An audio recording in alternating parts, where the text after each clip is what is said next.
Thanks for joining us at the Business Growth Café, where each week we select from a menu of topics for a focused discussion with an industry expert to provide insights that can impact your business's growth. With your host, Angelo Ponzi. Hi, I'm Angelo Ponzi, your host here at the Business Growth Cafe, and thank you for joining us. I'm a vodka drinker, or rather I was. And thanks to my guest today, I now primarily drink a rye whiskey brand out of Baltimore, Maryland, called Sagamore Spirit.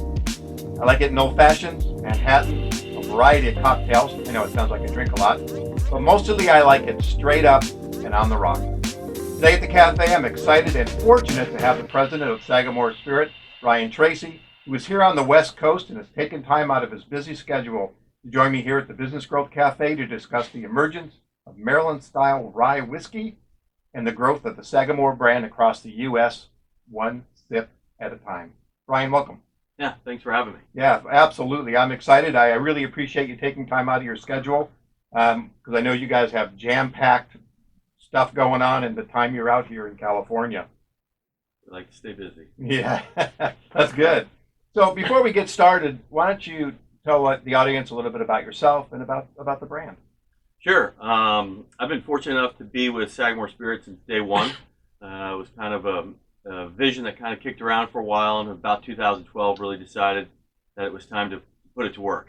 And whiskey in itself takes a long time to build it out. You know, we didn't have a product, we didn't have a bottle. We needed to edit and define our story and needed to build out a distillery. So it took a long time to get that business kind of off the ground. And we finally launched the brand itself in May of 2016. Okay. So we're a fairly young brand as far as consumer facing, especially here on the West Coast. But it's an exciting category, it's an exciting industry, and we're thrilled to be part of it. Okay. Now, you mentioned something that's near and dear to my heart, and that's planning and research. Yeah. And so, but when you were doing that, I mean, you didn't wake up one day and say, hey, I'm going to start a spirit brand tomorrow. I mean, so that kind of evolved, and then there was that planning phase. And how long did that take to get from conception to bottle one? Every minute of the 3 or so years that we spent planning, we were fortunate enough. I mean, whiskey needs that kind of time, and so we were lucky to have that kind of time. I'm not sure if we had less time, how that would have gone. Mm-hmm. So I think we had a little bit of an advantage to have all of that time to kind of prepare. But it is a tremendous amount kind of going forward, going, what do you want to make? How much do you want to make? Where do you want to sell it? What's your price point? Who's your competitive set? What's your story? What's your brand story? How are you going to connect? And then how are you going to do it different than what everybody else is kind of doing currently? Because we don't have the money the big suppliers have. So you're going to have to find some sort of errant path and kind of do it different. And we're not here to get rich quick. We're really here to build a world-class brand. And so that's a very considered approach. Now, you're off and running.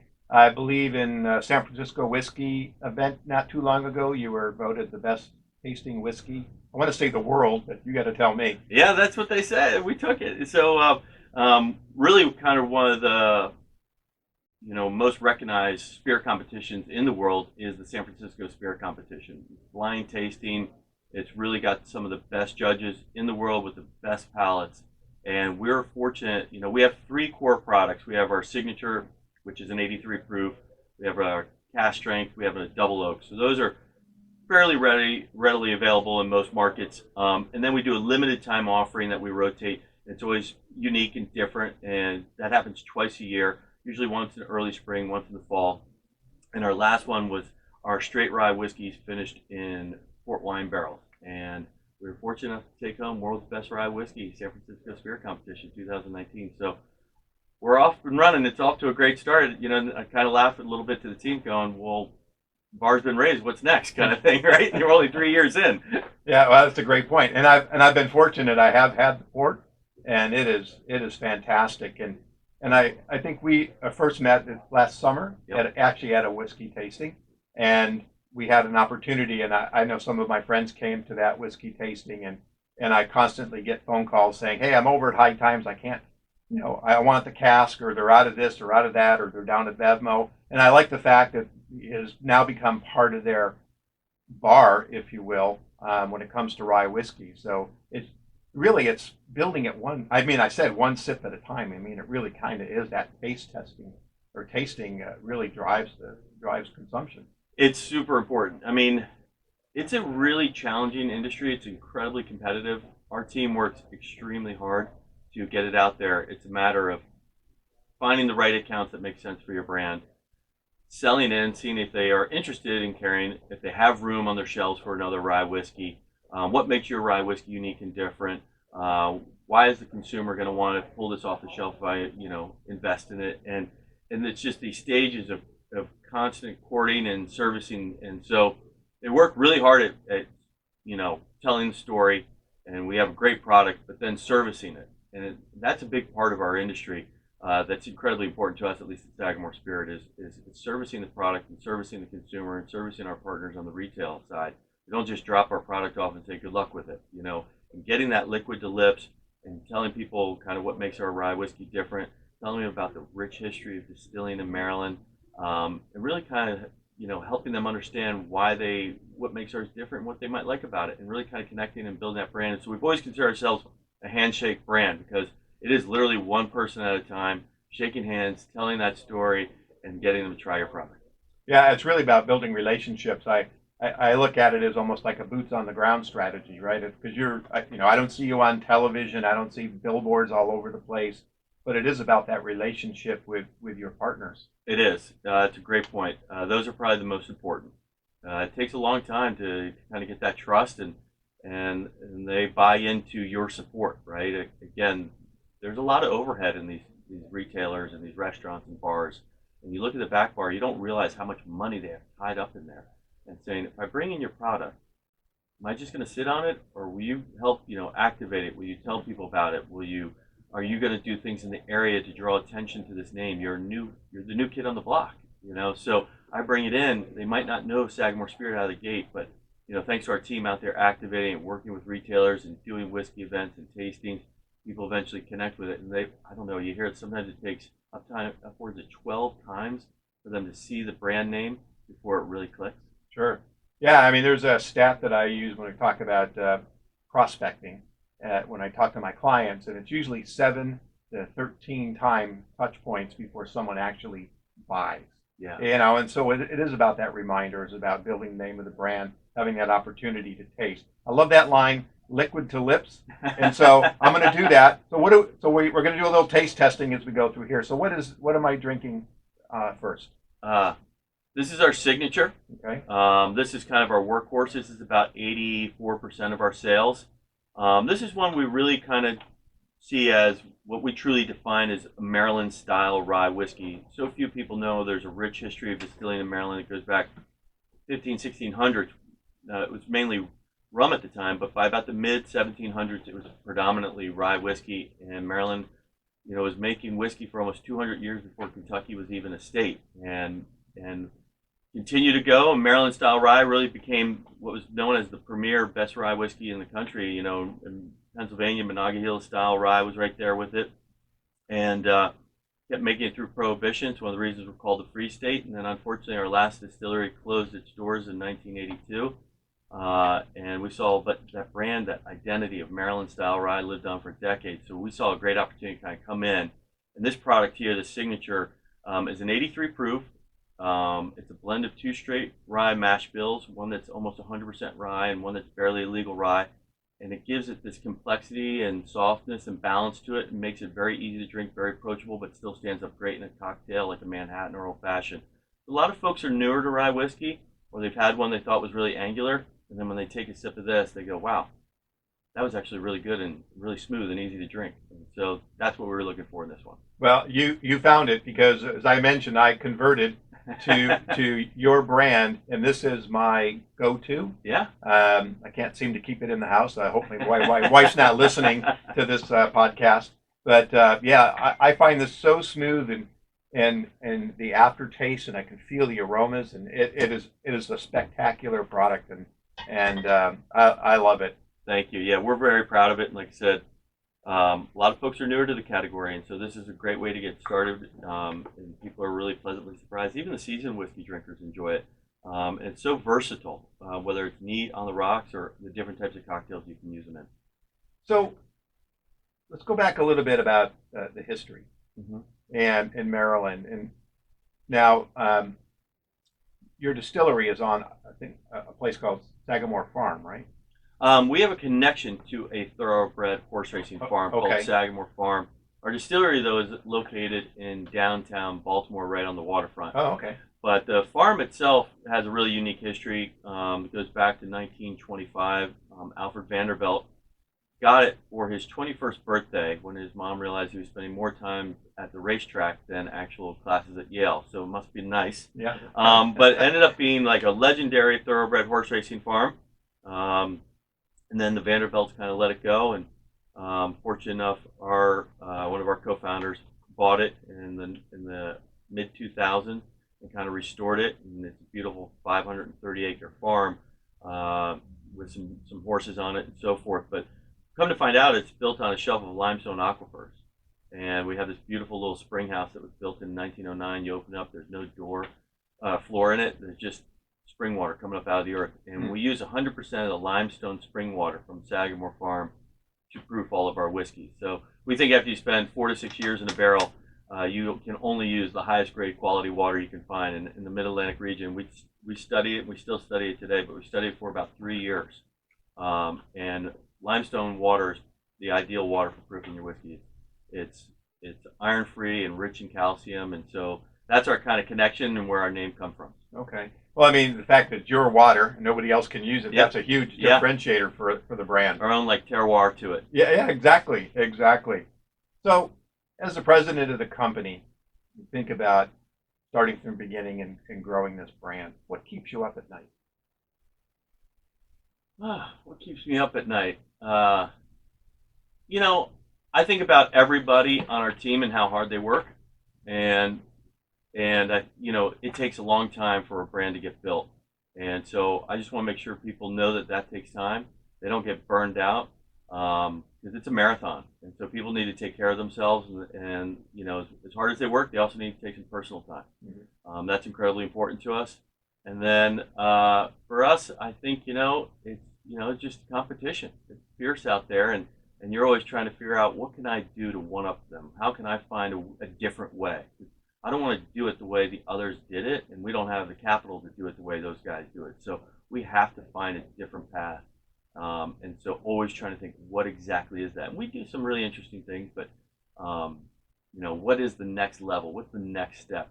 How do we raise the bar again? Mm-hmm. In technology, a lot of times we'll talk about disruption. If you think of Airbnb and Netflix and things like that. I mean, they're disruptors. Sounds like Sagamore is a little bit of a disruptor too in the industry. We enjoy that. Yeah, absolutely. We love telling the story that, Basil Hayden and basically Jacob Beam, they all learned to distill and lived in Maryland first, distilling before moving to Kentucky.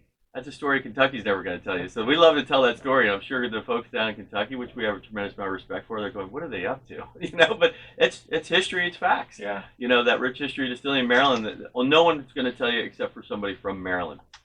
So this year when we took out a billboard across the street from Churchill Downs 2 weeks before the Kentucky Derby and 2 weeks after the Kentucky Derby, with a picture of our rye bottle there. It said Bourbon's older brother, the original American whiskey, the Maryland Rye Whiskey revived.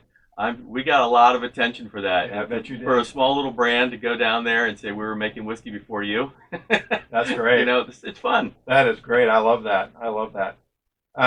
You mentioned, I think you said Pennsylvania rye. Yeah. So what's briefly, what's the big difference between a Maryland and a Pennsylvania? Yeah, so our neighbors to the north, Pennsylvania, is making a Monongahela style, which is typically 100% rye in the mash bill. Rye tends to be a spicier grain compared to corn, so they're really kind of bold, and they're beautiful whiskeys, but they're big and bold. Maryland Style Ryes tend to have more corn and malt in them on top of the rye, so we find it to be a very nice balance and very approachable. We have our big cash strength for those who are looking for something big and bold. But like you tasted in the signature for something that you just, you don't want it necessarily ripping out the back of your throat or anything like that and being really harsh. That's what we like about the Maryland style. It's just kind of that balance of the rye.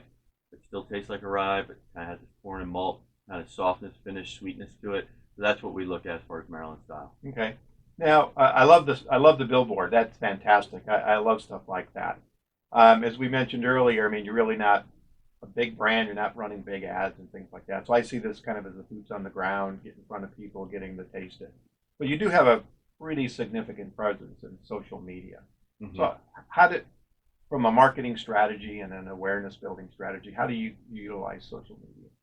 You know, our kind of target consumer lives for social media, and it's a great way to get a long, big reach, right from a desk in Baltimore, in a sense, or show all the forms of activation. You know, we're fortunate enough our team will send in pictures, they'll play a role, but it's those impressions, that connection is incredibly important, and I think it allows people to get a sense of who your brand is by following along with your stories and the people involved and the care, the quality, the technique, all the things that you do to kind of help separate you, get your story out there, and it connects you with us, the brand and the people, and our teammates are a big part of this brand.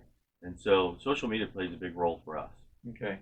Yeah, I mean, I follow you guys, and so I see it all the time, and it's pretty consistent. And as a marketer, that's always the thing I talk to my clients about is if you're going to do it, you've got to do it, be consistent. You got to be authentic with it. It isn't like I'll post today and 6 months from now I'll do it again. It's useless at that point in time. Yeah, but don't overpost. Yeah, well, I know. Somebody told me the other day, they said, "Hey, I see you all the time, everywhere." And I went, maybe I'm overdoing it. I'm not sure yet. Now, we talked about tastings, and I think, and you were here in the summer, you're here now, and I think you were here in between. So do you spend a lot of time in market? Yeah, it kind of depends a little bit on the time of year, but going out there and again, helping the team tell the story in any way possible. So just kind of being on since the very beginning. Obviously, I know quite a bit about the brand and how we got there and why our bottles shaped the way it is, why we chose the mash bills the way we do, and why we have our distilling process the way we have it. You know, our stills are even unique in itself. You know, we have a 40-foot mirror polished column copper still, the only one Vendôme's ever made. And some people occasionally run like one thumper off them. We run two. So there's a lot of things that we do that are kind of different that make our product stand out and be unique. And just being there from the beginning, if I can go out there and help the team tell the story, I love that part. And meet people and be part of activations. But I try and do about 15 days a month at the distillery. We're still very young and we've got a lot of work to do there from planning and strategy. But getting out in the market and hearing it and seeing it firsthand helps bring that information back to Baltimore on what we're doing right and how we build on it and what we might need to change or edit. Okay. All right. So you said a word. I have no idea what it means. What's a thumper? No, it's basically a small pot still attached to your column still that will up the proof of your whiskey, go through, and I kind of consider it as something that polishes it. And so it makes for a cleaner distillate and why our whiskeys tend to be smooth tasting. Okay. So I've already finished mine, so I'd like to go on to a second one, and I'm kind of scanning here. Yeah. I've actually have not had the cognac, and that's. Oh yeah, this one just came out. This one just came out. So after aging our straight rye whiskeys for about 5 years, we sourced some French oak cognac barrels that had cognac in them for about 30 plus years. Wow. And then we rested our rye whiskey in there for 9 months. And then brought it out of there, put it in the bottle, took the spring water, proofed it down to 101. And I got to say, this is an amazing one. And it's one of our limited time offerings. So when it's gone, it's gone. But I love the baking spices on the front. And then you get kind of that cognac classic, kind of like a little bit of apple and that kind of cognac dryness and mouthfeel on the back. And this almost like real sweet creme brulee, brown sugar sweetness finish to it. It's really well balanced. They work really well together. We're very happy with the way it came out. We're thrilled. Is that new? Is that new in the market? It's new in the market. I think there's only about 700 cases nationwide. So when it's gone, it's gone. So grab it while you can. Yeah, I'm just going to say I have to go get one. Yeah, it's spectacular. I might know somebody who can pick me one up. So let's spend a couple minutes going through. Now, there's 4 bottles here. Mm-hmm. I saw on the website there's actually 6. Now, you have the port, you've got the cognac, and I think I saw one that was aged in Pinot. Yeah, so we had some. So we have, like I said, you tried our signature, our 83 proof. We have a double oak, which is aged a second time in an innovative wave stave barrel. We cut grooves down the inside of the staves and then just toast it. We do about 9 months in there. It's really one of the few, if not kind of one of the only double oak ryes I know of on the market. Really fun and unique. And then the big, bold cask strength.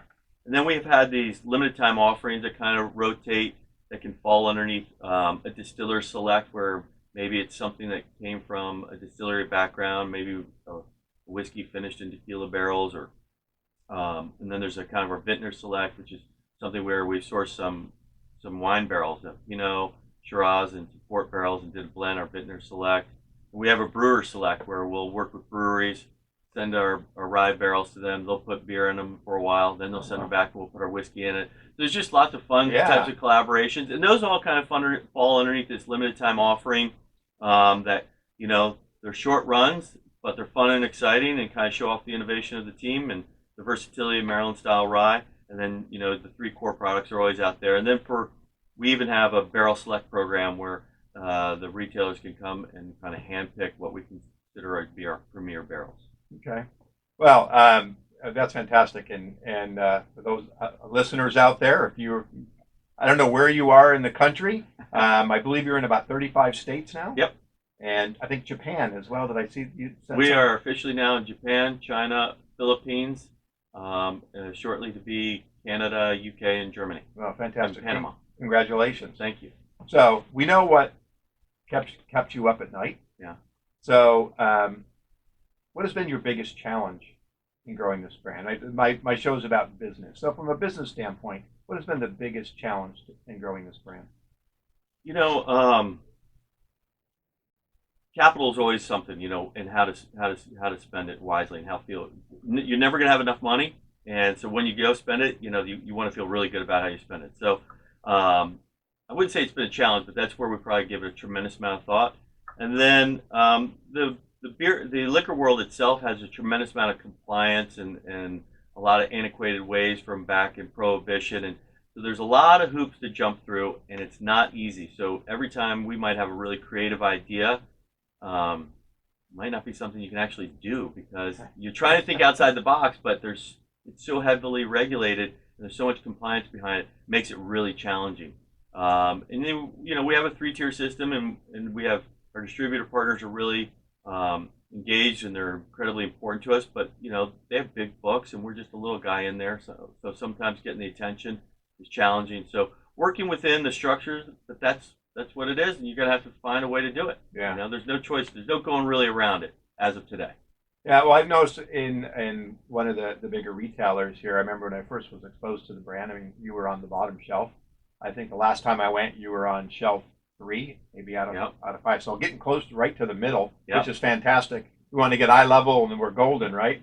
Yeah, it goes back to those relationships. Yeah. It probably took a teammate 7 visits to even get them to buy the first bottle. And then another 7 visits to say it seems to be selling well. Maybe even and then the retailer says, well, you probably deserve to be put in a better space now, and you just keep earning the right. And that comes back to servicing the product, servicing the retailer, and just not dropping a bottle and running. And that's incredibly important to us, to make sure that it's job security, keeps you busy. There's no shortage of work.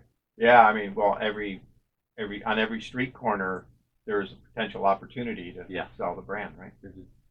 I don't know how many retailers that have a liquor license in this country, and they don't all make sense for our brand, but there's a lot to be done out there, and then you go out there and you fight hard, and you hope to hold that space, and then the brand needs to catch up with the hard work these guys are doing, and the pull starts happening, and it all kind of comes together. But you can never get complacent, you can never back down, you can never take your foot off the gas. You made a comment about they're not all right for our brand. So in looking at your brand strategy and kind of the persona of a typical retailer, let's say, or a restaurant, I mean, is there a specific profile of a company that you go after you feel is best for the brand? Yeah, I mean, obviously being whiskey, you look for bars or restaurants that tend to have kind of a whiskey theme to them. They obviously have the consumer base already. So that's really important to us. And the retailers, their clientele as well.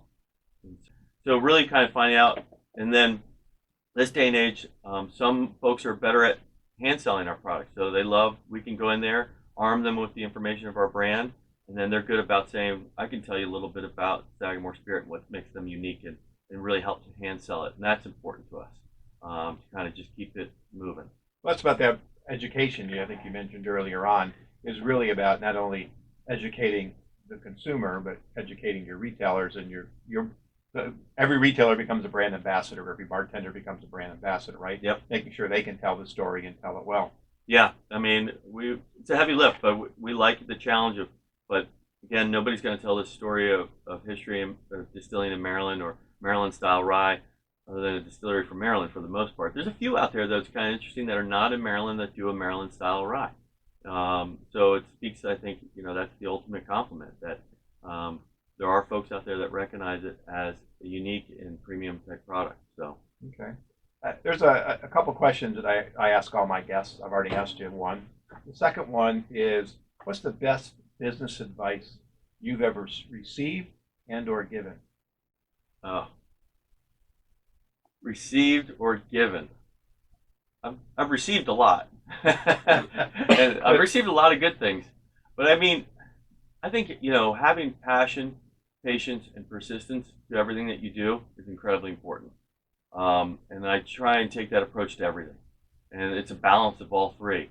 But people are going to feed off your passion. They're not going to feed off of something that you're not even excited about. Mm-hmm. So showing the passion and excitement for something will get them engaged. And then kind of gone through it in so many scenarios and how hard this team works. There's a lot of patience that has to be involved. You might not get that account. You might not get that menu for a while. But being persistent and being patient and hanging in there and servicing it is incredibly important. So, the other thing that I was always told is build a great team, tell a great story, build a great product, and service it. And so kind of we take that approach to everything. Okay. If your journey as a business person, an entrepreneur, was a book, what would the title be? Oh, man.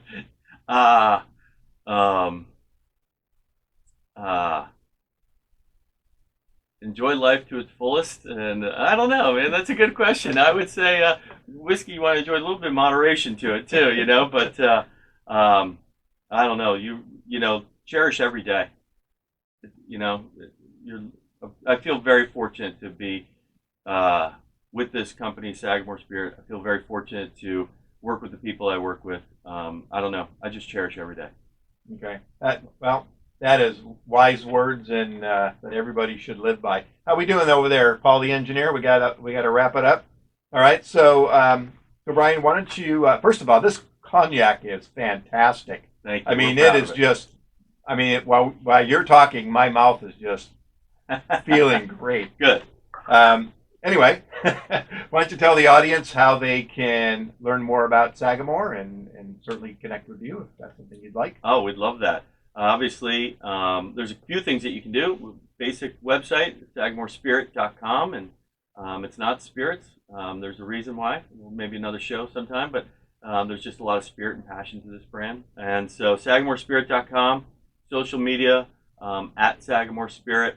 And then for those who want to learn more, become the first to know, we run a great brand ambassador program. Sign up to become a whiskey thief. We don't overload your inbox with junk mail. We just only send you things that are relevant, but you'll be the first to find out about these special type releases like cognac finish and fun events that we do down at the distillery and maybe throughout the country. So it's a great little brand ambassador program too. So if you really like to stay close to Sagamore Spirit and learn more about it, the social media and the Whiskey Thieves is a great program. Oh, fantastic. Well, I haven't signed up, but I am going to this afternoon because I wish I didn't know about the cognac until I was doing some homework for today's show. And Cognac finish. Cognac finish.